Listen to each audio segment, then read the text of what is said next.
Как-то девушка-волонтер приюта, который находится в одном из городов в штате Теннесси, вышла на улицу кормить бездомных кошек. Они часто приходили сюда за едой. Девушка была во дворе и увидела клетку, которая стояла на траве. А в ней сидела собака и с тоской смотрела на волонтера. В ее глазах была боль и отчаяние такой силы, что уйти просто так было невозможно.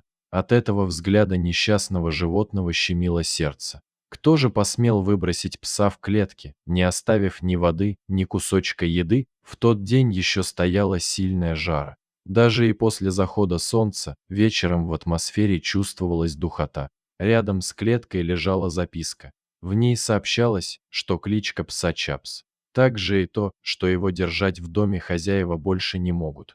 Какая именно причина заставила людей бросить собаку, в записке не говорилось. Одно понятно, собака больше им не нужна. Вероятно, хозяева хотели сделать как можно лучше, надеялись на то, что собаку кто-то возьмет к себе. Но оставить ее в клетке было ужасно. И выход ли это из такой ситуации? Примечательно, что бывшие хозяева написали о тех прививках, которые якобы они сделали своей собаке. Но у волонтеров появились сомнения на этот счет. Кто это будет проводить вакцинацию псу, от которого хотят избавиться? Но это уже не столь важно. Главное это, что его нашла девушка и помогла. Вот это очень здорово. Через некоторое время пес уже находился в приюте. Ел, спал, испытывал покой. Его хорошо помыли, так как шерсть собаки была измазана чем-то, похожим на масло.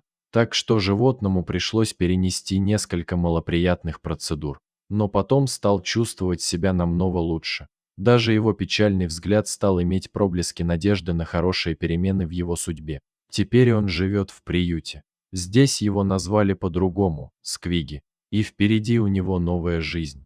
Его непременно заберут к себе добрые люди, которых волонтеры уже ищут. А те, что так жестоко обошлись со своей собакой, наверное, еще много раз вспомнят о ней. Пожелаем собачке хороших хозяев и счастливой жизни.